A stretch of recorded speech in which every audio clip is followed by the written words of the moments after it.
Hello everyone, hope all of you are staying safe and doing well. Today we are going to start with the powers of assessing officer. इससे पहले हमने ये powers of income tax authorities वाला chapter start किया हुआ है. ठीक है, उस चैप्टर में मैंने आपको पावर्स ऑफ सीबीडीटी करवाई हैं, powers of commissioners, joint commissioners, assistant commissioners करवा दी हैं and this is the last topic of the chapter जो आज हम करेंगे, वो है powers of assessing officer.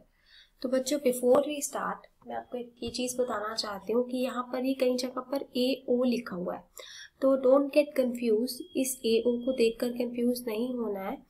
AO stands for assessing officer itself. ठीक है, अब बात ये आती है कि बच्चों असेसिंग ऑफिसर कौन होता है. असेसिंग ऑफिसर, जैसे कि इसके नाम से ही क्लियर हो रहा है कि ये वो ऑफिसर है जो डायरेक्टली असेस करता है आपके असेसमेंट को. यानी कि किसी भी असेसी ने कोई भी इनकम टैक्स की रिटर्न फाइल किया है, that have been assessed by the department, और उसके बेसिस पर ही हैं जो क्वेरीज, रिफंड और बाकी चीजें जो है वो रिलीज होती हैं. ठीक है, तो who is the one who does all these things? The person is known as assessing officer. तो देखो बच्चों, यहाँ क्लियर कट लिखा हुआ है, AO is the first and the foremost officer of the department who comes in contact with the assessee. कि AO ही यानी कि असेसिंग ऑफिसर ही एक ऐसा फर्स्ट ऑफिसर है जो सबसे पहले असेसी के कांटेक्ट में आता है. मींस असेसी की कोई कंप्लेंट है या डिपार्टमेंट की तरफ से कोई भी क्वेरी रेज हुई है असेसी के अगेंस्ट, तो दोनों केसेस में हु इज द वन जो इंटरमीडिएटर का या इंफॉर्मेशन पास ऑन करने का काम करता है, द पर्सन इज असेसी. यानी कि अगर इनकम टैक्स डिपार्टमेंट से असेसी की तरफ कोई भी क्वेरी रेज हो रही है, तो who is doing that? That has been directly done by assessing officer. Clear? अब बात ये बता रखी है बच्चों की जो असेसिंग ऑफिसर है, ठीक है, उसको हम क्वासी जुडिशियल ऑफिसर और एडमिनिस्ट्रेटर का वो जो है काम करता है. क्लियर? अब व्हाट इज दिस एडमिनिस्ट्रेटर और a quasi judicial officer? Administrator, he is working as an administrator, means he administers the thing that कि जो भी इनकम टैक्स के रूल्स हैं that have been followed by the assessee or not. And when it comes to quasi judicial officer, it means उसके पास कुछ ऐसी judiciary powers हैं जो कि असेसिंग के असेसमेंट से रिलेटेड कोई भी छोटे मोटे डिसीजंस लेने हैं तो वो अपने लेवल पर ले सकता है. क्लियर? अब बात ये आती है कि उसके पास कौन कौन सी पावर है. Before we study the powers of assessing officer, मैं आपको दो चीजें बहुत क्लियर कट बताना चाहती हूँ बच्चों. पहली बात, मैंने जिस दिन ये लेक्चर चैप्टर स्टार्ट किया था और जिस दिन आपको मैंने सीबीडीटी की पावर्स करवाई थी उसी दिन बताया था, तो चैप्टर इज वेरी इंपॉर्टेंट. इस चैप्टर में से एक क्वेश्चन फुल फ्लेज 15 मार्क्स का मोस्ट प्रोबेबली आता ही आता है. ठीक है, तो इस चैप्टर को बहुत अच्छे से करना है. दूसरा, मैंने आपको बताया था कि इसमें जब आप पावर्स करोगे तो आप इट्स बेटर, क्योंकि पावर्स के जो कंटेंट है वो ऑलमोस्ट सिमिलर है. What you need to do is आपको सिर्फ पॉइंट्स लर्न करने हैं. तो what you are requested to do is make a note of all the common points, और वो कॉमन पॉइंट्स के आगे आप अथॉरिटीज के नाम लिख लो. जैसे अब बुक में तो अथॉरिटीज और पॉइंट्स पावर्स के दे रखे हैं, ठीक है, लेकिन जब आप इसके नोट्स बना रहे हो बुक की हेल्प से तो आप पॉइंट्स लिखो और साथ साथ लिखो कि ये पॉइंट किस किस के लिए, जो कॉमन पॉइंट्स हैं उनको पहले बुक में एनालाइज कर लो, कॉमन पॉइंट्स को एक जगह लिखो और ये लिख लो कि ये इस अथॉरिटी के लिए एप्लीकेबल है. इस तरह से ये पॉइंट्स आपको लर्न करने ईजी हो जाएंगे. दूसरी बात कि अब मैं जो असेसिंग ऑफिसर्स की पावर पढ़ने वाली हूँ तो I am just going to give it to read, क्योंकि मेरे हिसाब से इसमें ऐसा कोई भी पॉइंट नहीं बचा होगा जो हमने पहले एक्सप्लेन डिटेल में डिस्कस नहीं किया. हाँ, अगर ऐसा कोई पॉइंट होगा तो मैं उसको डिटेल में डिस्कस करूंगी. Clear? So let's give it a start. Power of assessing officer में सबसे पहली पावर है पावर टू डिसअलाउ एक्सेसिव और unreasonable expenditure where payment has been made to a relative. ये बच्चों समहाउ ये वो पॉइंट आपने वो चैप्टर किया है profits and gains from business and profession, वहां पर है ना कि excessive payments are disallowed if it is being made to an relative, अगर वो पेमेंट अनरीजनेबल है तो. पढ़ा था ना वो वाला पॉइंट, ये वहीं से लिंक्ड है. तो वो अगर आपने कोई भी एक पेमेंट जो है क्लेम की है, ठीक है, आपने पेमेंट ऐसे क्यों क्लेम की है? क्योंकि आपकी इनकम, असेसी की इनकम क्या होगी? कम हो रही है। आप असेसी अगर पेमेंट क्लेम कर रहे हो तो ऑब्वियसली असेसी की इनकम कम होगी। अगर असेसी की इनकम कम होगी तो उसका टैक्स भी कम होगा। तो ऑब्वियसली असेसी क्या प्रेफर करेगा? एक्स्ट्रा पेमेंट को अलाउ करवाना चाहेगा। लेकिन असेसमेंट के टाइम असेसिंग ऑफिसर ने ये फाइंड आउट किया कि जो पेमेंट है दैट हैव बीन एक्सेसिव, जिस पेमेंट का क्लेम असेसी ने किया हुआ है वो एक्सेसिव है, वो अनरीजनेबल है, तो रीजनेबल पेमेंट नहीं है। तो जितना भी एक्स्ट्रा अमाउंट है तो असेसिंग ऑफिसर के पास ये पावर है कि वो एक्स्ट्रा अमाउंट को डिसअलाउ कर सकता है। Clear? Second point, power to determine actual cost to the assessee where the plant etcetera had been used by the assessee earlier but had been transferred or retransferred, means ऐसा कोई plant जिसको आपने पहले use किया और use करने के बाद आपने उसको सेल कर दिया। जब आपने उसको यूज करने के बाद सेल किया है तो उसकी एक्चुअल कॉस्ट की जो डिटरमाइन करना है कि वो उसकी आपको एक्चुअल कॉस्ट क्या पड़ेगी।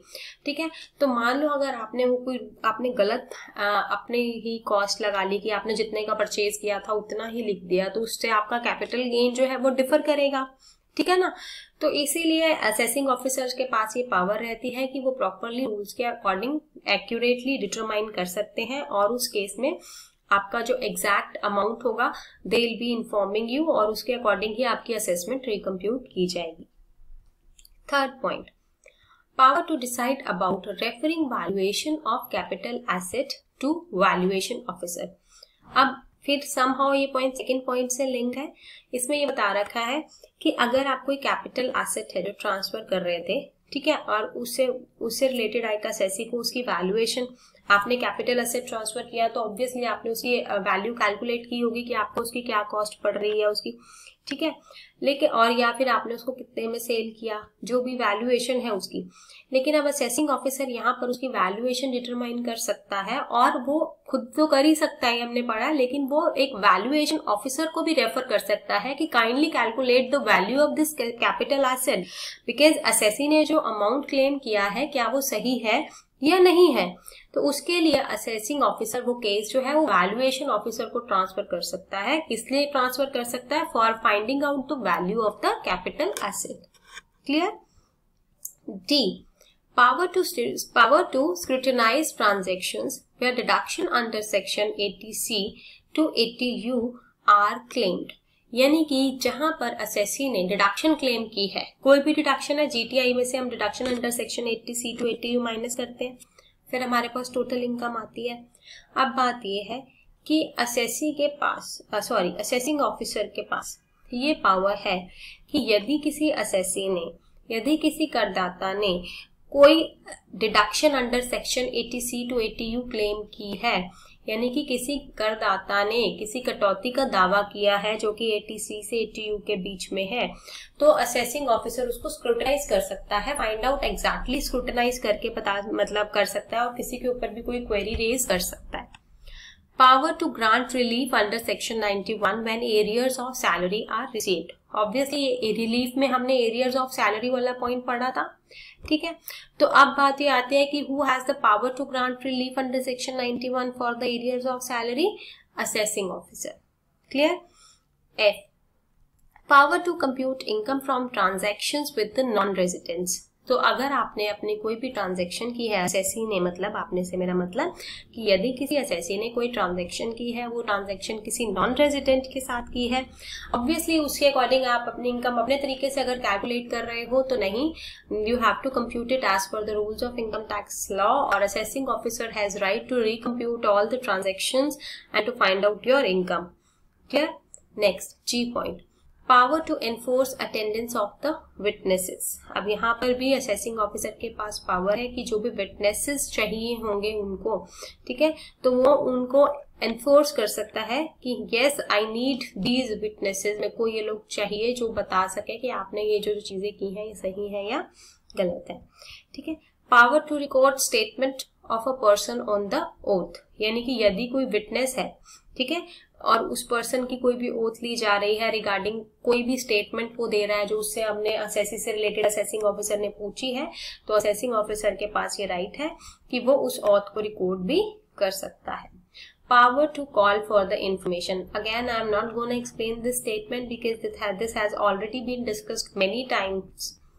Power to allot permanent account number. PAN number. This is permanent account number. So don't get confused. PAN number आप सबको पता है, ठीक है. बट स्टिल अगर फिर भी कोई डाउट है तो we will be starting it in the next chapter in detail. दोबारा से एक शॉर्ट नोट में ये क्वेश्चन आपके लिए, it's very important question for the examination. जो फर्स्ट लेक्चर जब इनकम टैक्स का फर्स्ट चैप्टर किया था, जहां मैंने आपको डेफिनेशंस करवाई थी, वहां पर मैंने आपको पैन नंबर भी करवाया था, ठीक है. तो उसके लिए आप क्या रेफर करोगे, आप पुरानी वीडियो रेफर करोगे कि पैन नंबर क्या होता है. क्लियर. लेकिन यस, अब बात ये आती है कि आपने पैन नंबर के लिए अप्लाई किया, तो who has the power to allot PAN number to you? The person is assessing officer. Power to ask the assessee to get his accounts audited. अब असेसिंग ऑफिसर के पास ये भी पावर है कि वो असेसी को कह सकता है कि हाँ जी अपने अकाउंट्स ऑडिट करवा कर आओ. Power to reopen assessment. Reopen कर सकता है असेसमेंट किसी भी असेसी की. Power to accept partition of HUL. I don't think there is anything to explain. These points are so simple and self-explanatory. Next endpoint, power to issue notice of demand for the payment of advance tax as well as for the payment of final tax liability. तो ये notice, demand notice issue कर सकता है. किस लिए? अगर किसी person ने एडवांस टैक्स इशू नहीं किया या किसी की final tax liability completely meet नहीं हो रही है. Power to issue notice of demand for payment of tax, interest and penalty. You can compile these points in order to learn it. लिखते हुए आप इसको डिवाइड कर लो कि नोटिस इशू कर सकता है किस लिए? एडवांस पेमेंट की टैक्सेशन के लिए, फाइनल टैक्स लायबिलिटी के लिए, payment of normal tax liability, interest के लिए और पेनल्टी के लिए. Power to grant refunds. Okay, ये सारी टर्म्स आपको पता है. Power to adjust the tax due from the assessee against the amount of refund due to the assessee with that of the prior approval of the commissioner. ये point भी हमने पहले पढ़ा हुआ है. द पॉइंट इज कि पहले वाली अथॉरिटीज के पास भी ये पावर थी ना, हमने इसको डिस्कस किया था कल के लेक्चर में, ठीक है. बस यहाँ पर डिफरेंस इतना है कि असेसिंग ऑफिसर के पास भी ये पावर है, बट उनको उसके लिए प्रायर अप्रूवल लेना होता है कमिश्नर का. Next point, power to rectify a mistake apparent from the records of his own or on an application made by the assessee. तो किसी रिकॉर्ड से इनको लगता है कि कोई मिस्टेक है असेसी की असेसमेंट में, तो इसको खुद से भी रेक्टिफाई कर सकते हैं. और अगर यदि किसी असेसी ने कोई एप्लीकेशन दी है कि हाँ भाई हमारी असेसमेंट में ये मिस्टेक है, तो काइंडली इसको रेक्टिफाई किया जाए, तो इनके पास पावर है कि उस एप्लीकेशन को कंसीडर करके उसको रेक्टिफाई कर सकते हैं. Next point, power to issue notice to an assessee asking him to furnish his return of income. अब ये भी नोटिस इशू कर सकते हैं कि अगर किसी असेसी ने अपनी रिटर्न ऑफ इनकम सबमिट नहीं की. Power which a court has under the code of civil procedure while hearing a case. तो एक कोर्ट में जो भी इनके पास पावर मिली हुई है इनको कोड ऑफ सिविल प्रोसीजर के अकॉर्डिंग, तो ये भी इनके पास होती है. ये पॉइंट भी हम पहले डिस्कस कर चुके हैं.